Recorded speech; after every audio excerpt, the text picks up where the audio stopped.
माघ महीने की शिवरात्रि भी और माघ महीने की प्रदोष भी, और माघ महीने का प्रदोष के दिन सोमवार भी 27 तारीख को पड़ रहा है, प्रदोष भी 27 तारीख को पड़ रही है, और महीने की शिवरात्रि भी 27 तारीख को पड़ रही है। तीनों का समागम, तीन संजोग, सोमवार 27 तारीख का ही प्रदोष और 27 तारीख को ही महीने की मासिक शिवरात्रि, तीनों का संजोग बन गया। हमने आशीष से कहा दुनिया के लोग कुंभ में त्रिवेणी के घाट पर जा रहे हैं, पर मेरे भोले बाबा ने यहाँ त्रिवेणी इकट्ठी कर मेरे एक निवेदन सभी श्रोता बहन भाइयों से, कथा आस्था चैनल पर जो सुन रहे हैं, फेसबुक यूट्यूब पर जो सुन रहे हैं और पंडाल में बैठकर जो सुन रहे हैं, जिस दिन दिल से हारो ना,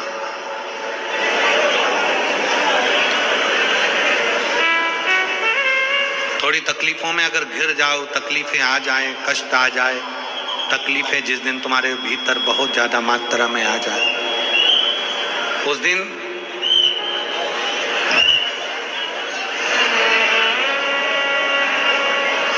तीन बेलपत्र, एक बेलपत्र में पीला चंदन, बीच वाली पत्ती। जिस दिन तुम्हें लगे कि मैं बहुत दुखी चल रही हूं और मेरा काम हो ही नहीं रहा, बहुत तकलीफ की जिंदगी चल रही है, कोई हाथ पकड़ने वाला नहीं है, कोई संभालने वाला नहीं है और बहुत तकलीफ हो रही है, बहुत तकलीफ।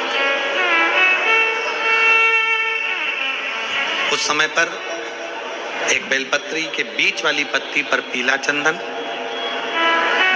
दूसरी पत्ती पर लाल चंदन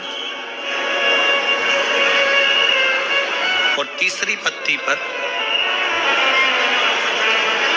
11 चावल गीले, पानी में उसको थोड़ा सा भिगो लें या धो लें, 11 चावल गीले शिव जी की उस पत्ती पर रखें। सबसे पहला पीला चंदन का बेलपत्र, दूसरे नंबर पर लाल चंदन का बेलपत्र, तीसरे नंबर पर जो 11 चावल आपने धोकर रखे हैं वो हाथ की हथेली में रखना है, और हाथ की हथेली में रखकर अपनी कामना कर कर भगवान शंकर से विनय कर कर पंचाक्षर मंत्र नमः शिवाय या षडाक्षर मंत्र ओम नमः शिवाय या श्री शिवाय नमस्तुभ्यम बोलकर उस बेलपत्र पर सीधे हाथ में रखकर उल्टे हाथ का स्पर्श कर कर बाबा से अपने मन के भाव कहकर शंकर के शिवलिंग पर उसे समर्पित कर दीजिए।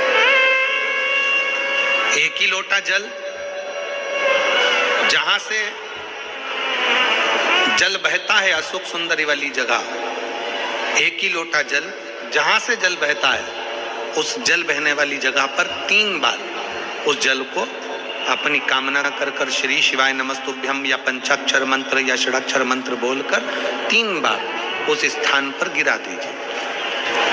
गिराने के बाद में बाबा से विनय कर कर अक्षत वाली जो बेलपत्र है, एक बेलपत्र और एक अक्षत उसमें से अपने लिए लेकर आ जाओ। उसको 2 महीना 3 महीना अपने घर में रखिए। जितना भी दुख है धीरे धीरे बाबा समाप्त कर कर खुशियां घर में लेकर आता ही।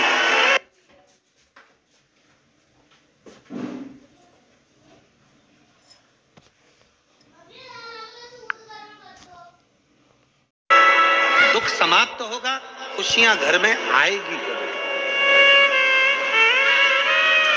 आज जो शंकर के शिवलिंग की आराधना करेगा, पूजन करेगा, उसके घर में 2 देवियां सदा सदा विराजमान रहेंगी। पहली सरस्वती, दूसरे नंबर पर लक्ष्मी उनके घर में सदा विराजमान। सरस्वती और लक्ष्मी।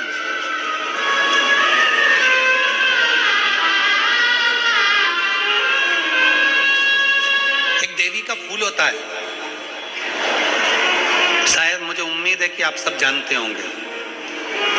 एक देवी का फूल होता है जिसको जायसोन या गूलर का फूल भी कहते हैं, घंटी वाला फूल भी कहते हैं, लाल कलर का होता है।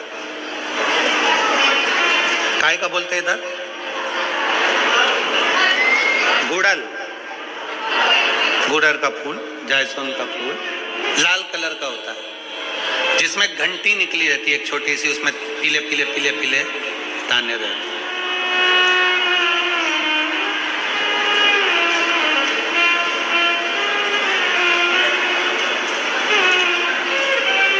अगर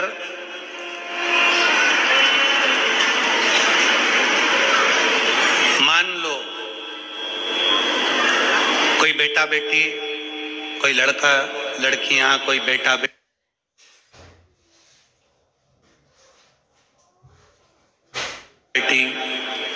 नवयुवक बच्चे या बहुएं या कोई अन्य व्यक्ति भी कोई कार्य चालू कर रहा है, मान लो कोई कार्य आप चालू कर रहे हैं,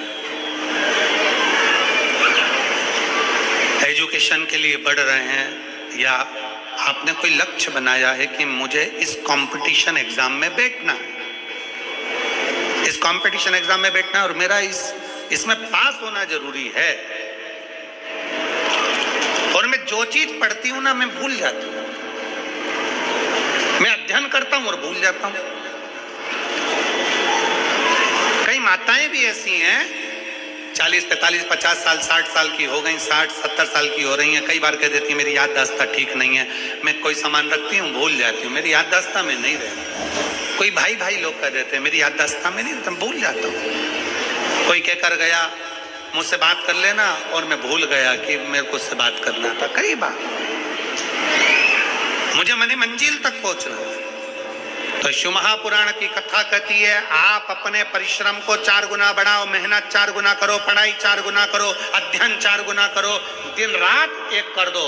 और साथ में जो अशोक सुंदरी की जगह है, ये शिवलिंग समझ लेना जरा, ये जलाधारी पार्वती जी का हस्त कमल,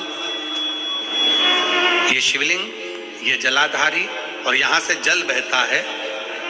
राइट में गणेश जी, लेफ्ट में कार्तिकेय जी, और बीच में जम के बोलो जरा अशोक सुंदरी, ये बीच की जगह। जो घंटी वाला फूल होता है जिसको आप लोग जायसोन बोले कि आपके क्षेत्र में गुलर बोले, देवी जी को चढ़ता है, देवी जी का अति प्रिय पुष्प, माता रानी का वो लाल पुष्प अति प्रिय।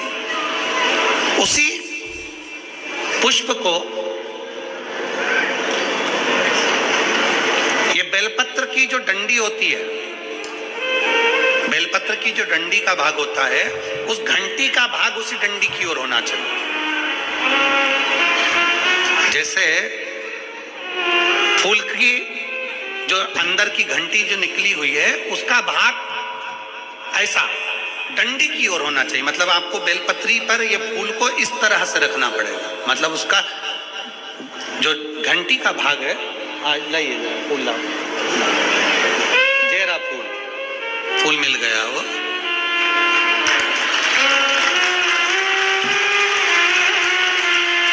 फूल मिल गया। भारत में फूल जल्दी मिल भी जाता है, मिल गया। अब ये फूल और इस फूल की जो घंटी का भाग है वो इस डंडी की ओर हो, महाराज डंडी के साइड। अपनी कामना कर कर, अपना नाम और गोत्र का स्मरण कर कर, शिव जी से अपने मन का भाव बोलकर इस फूल को और इस बेलपत्र को 12 महीने शिवरात्रि पड़ती है।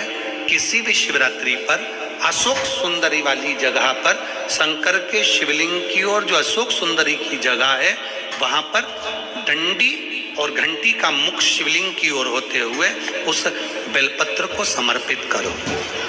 कब करना है?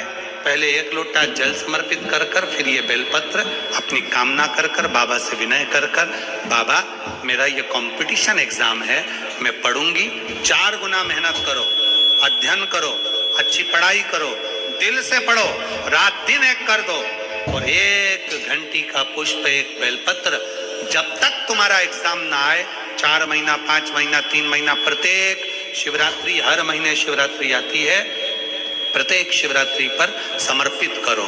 आप अपने लक्ष्य तक पहुंचोगे ही, कोई रोक नहीं सकता। आप अपने लक्ष्य तक, अपनी मंजिल तक पहुंच ही जाओगे।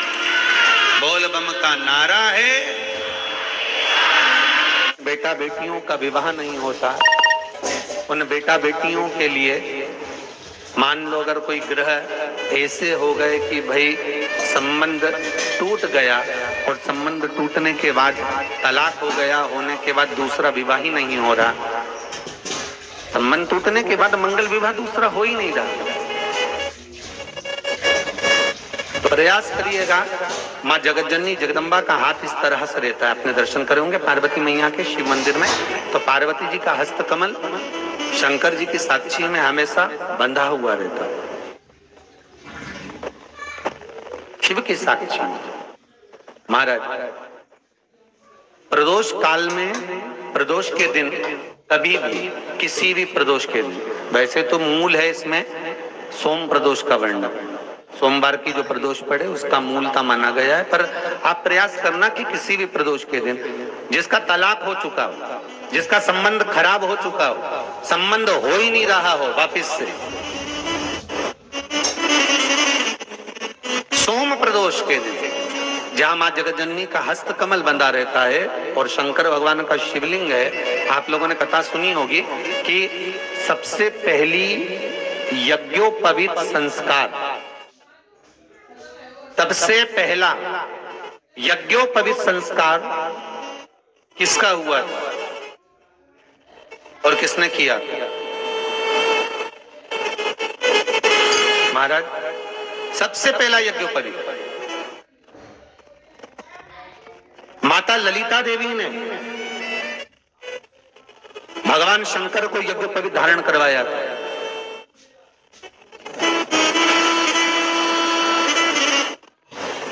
मां ललिता देवी ने